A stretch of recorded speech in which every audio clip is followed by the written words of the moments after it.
এটা ভূপেন বৰা ডাঙৰীয়াৰ পামচাৰ হোৱা গাড়ীত মানে সবে চলি আছে। এটা গাড়ীখনৰ পামচাম চামচাম মাৰক, ভূপেন বৰা কমসে কম কোনোবা এটা সমষ্টিৰ পৰা জিকক, তেওঁ যে চৰকাৰ কৰিব খুজিছে তেওঁতো প্ৰথম জিকিব লাগিব নহয়। তেওঁ ক'ত জিকিব, কোনে তেওঁক জিকাব? কথাবিলাক তেনেকুৱা। গতিকে এতিয়া মংগৰীলাল কি হাসিন স্বপ্নে তেওঁলোকে আজি গৌৰৱ গগৈ ডাঙৰীয়াও কৈছে 26ত আমাৰ চৰকাৰ আহিব।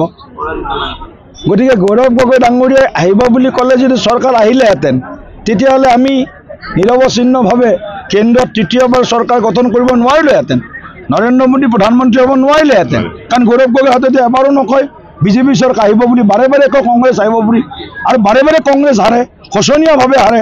আৰু ভূপেন বৰাই গোটেই ৰেকৰ্ডবিলাক কৰি থৈছে, হাৰাৰ ৰেকৰ্ড। গতিকে পামচাৰ হোৱা গাড়ীৰ ফালে এতিয়া কোনেও উভতি নাচায়।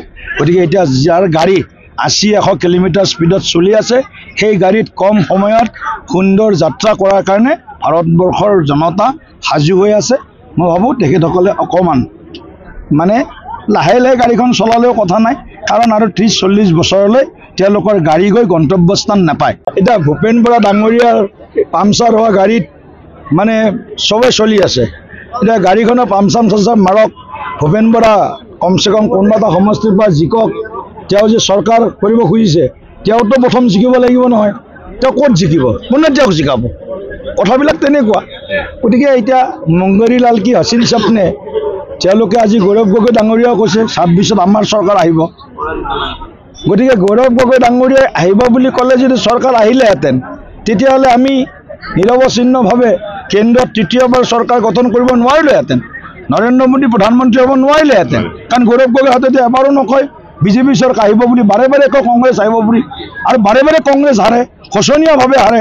আৰু ভূপেন বৰাই গোটেই ৰেকৰ্ডবিলাক কৰি থৈছে, হাৰাৰ ৰেকৰ্ড। গতিকে পামচাৰ হোৱা গাড়ীৰ ফালে এতিয়া কোনেও উভতি নাচায়।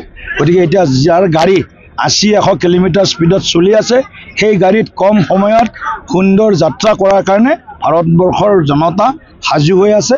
মই ভাবোঁ তেখেতসকলে অকণমান মানে লাহে লাহে গাড়ীখন চলালেও কথা নাই, কাৰণ আৰু 30-40 বছৰলৈ তেওঁলোকৰ গাড়ী গৈ গন্তব্যস্থান নাপায়। এতিয়া ভূপেন বৰা ডাঙৰীয়াৰ পামচাৰ হোৱা গাড়ীত মানে সবে চলি আছে।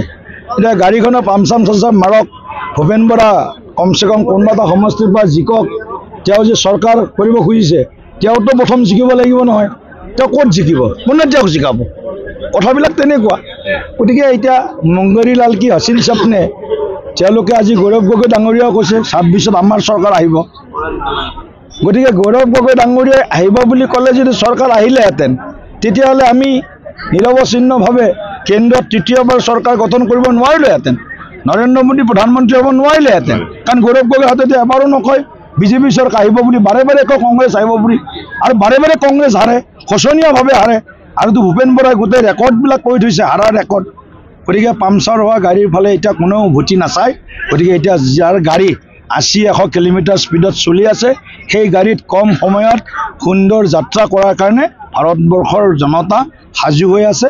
মই ভাবোঁ তেখেতসকলে অকণমান মানে লাহে লাহে গাড়ীখন চলালেও কথা নাই, কাৰণ আৰু 30-40 বছৰলৈ তেওঁলোকৰ গাড়ী গৈ গন্তব্যস্থান নাপায়। আপুনি বিচৰা বাতৰি পাব কেৱল নিউজ 18 এপত। নিউজ 18 এপ ডাউনলোড কৰিবলৈ স্কেন কৰক এই QR কোড।